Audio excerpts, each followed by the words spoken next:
What happens when a man's entire life is built around a secret plan for revenge? A deadly game unfolds, filled with shocking twists, as old scores are settled in the most unexpected ways. Today we are going to recap a movie called Lucky Number Slevin from 2006, so let's begin without further ado. In the beginning, a bookie is about to get into his car when an unknown man kills him and steals a ledger. At the same time, another killer goes into an office, kills two guards by stabbing them in the throat, and throws a baseball at the bookie, killing him as well. This killer also steals a ledger and leaves. The story then moves to a train station where a man named Smith talks to a young man, Nick. Smith tells Nick a story about a man named Max who was involved with a criminal group in horse racing. About 20 years ago, horse racing was popular, and Max heard that a specific horse would win. Max borrowed money from the mob to bet on that horse, thinking he could use the winnings to pay for his son's college education. He took his son along but asked him to wait in the car.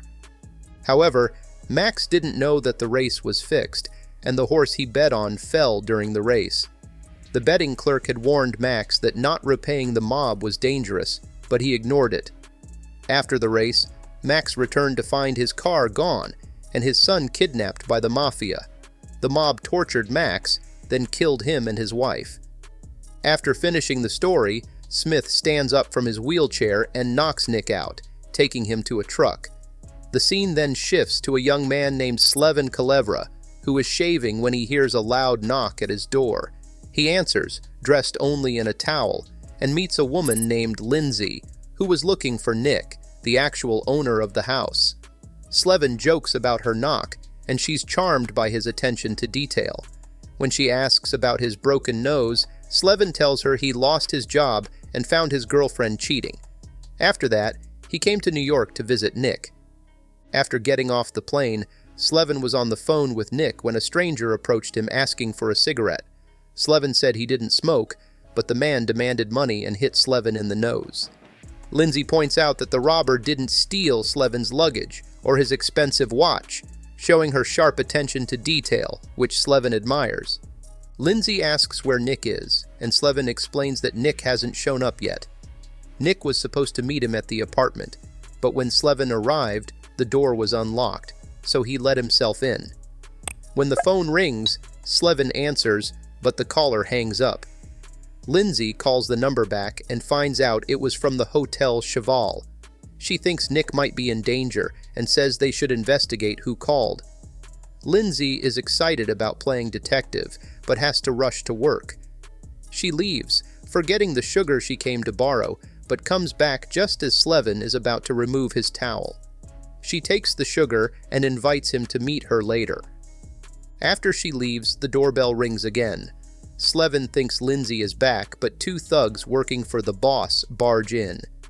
They mistake Slevin for Nick, and although he insists they have the wrong guy, he can't prove it because his wallet was stolen. The thugs are ordered to take the person living in the apartment, so they kidnap Slevin, punching him in the face before taking him to the boss. The boss, the head of a major criminal organization, reveals that Nick owes him $96,000. Since Slevin can't pay, the boss offers a deal: kill the son of his rival, the rabbi, in exchange for clearing the debt. The boss's son was murdered by the rabbi, and now the boss wants revenge. Slevin is forced to agree. Meanwhile, the boss speaks to Smith, a hitman, and reveals that Slevin is being set up to take the blame for the killing. Slevin is photographed as he leaves with the henchman, and one of the men calls Detective Brakowski. Slevin returns to Nick's apartment, where Lindsay shows up again, eager to continue their investigation at the Hotel Cheval. Lindsay rushes to answer her phone, thinking it's the hotel employee, while Slevin gets dressed. When he opens the door, two men demand he come with them, saying someone named Shlomo wants to see him.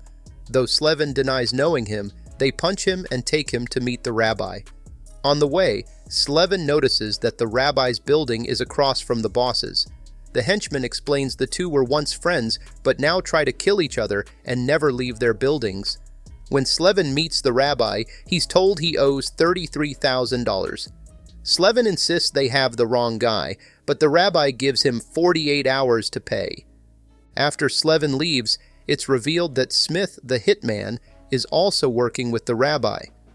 The rabbi pays Smith half his fee and asks why he needs Slevin. Smith says they have unfinished business. The rabbi knows Slevin isn't Nick, but Smith smiles and says he knows. Slevin returns to the apartment and tells Lindsay everything. She shares that she went to the hotel and found out the caller was Smith. She even took a photo of him, but Slevin doesn't recognize him. Later, Slevin meets with the boss and agrees to kill the fairy. He asks for a week, but the boss gives him 3 days. The boss offers to play chess. If Slevin wins, he gets a week. If he loses, it stays 3 days. While playing, the boss warns that the fairy is heavily protected by ex-military bodyguards. The fairy wears an amulet that, when pressed, triggers a security alarm, summoning guards in 5 seconds. Meanwhile, it's revealed that Smith is involved in Nick's debt and plans to kill both Slevin and the fairy, making it look like a double suicide. Slevin loses the chess game, leaving him only 3 days to complete the task. Detectives in a van spot Slevin but are confused, as they are looking for Nick.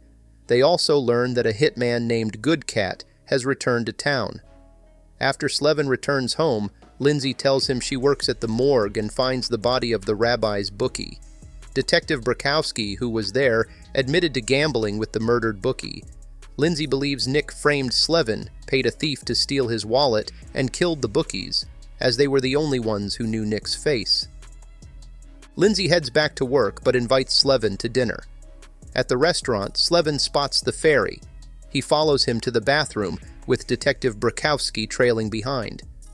Slevin locks the door, and after dinner, he reveals to Lindsay that he pretended to be gay to set up a date with the fairy.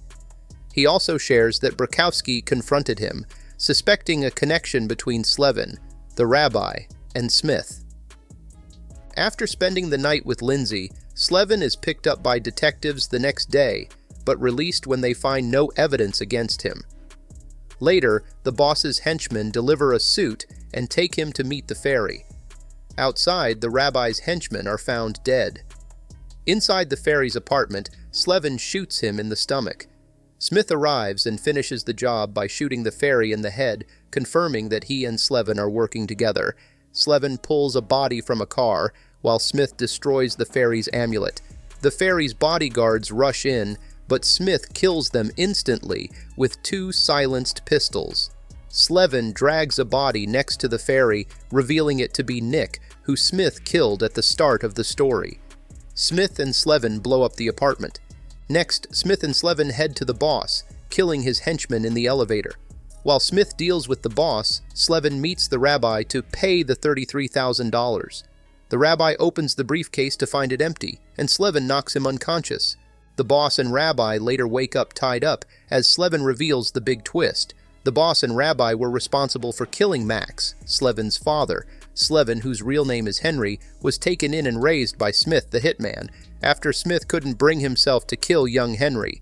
Slevin explains that he and Smith killed the bookies and stole the ledgers. They also killed Nick and assumed his identity to gain access to both the boss and rabbi.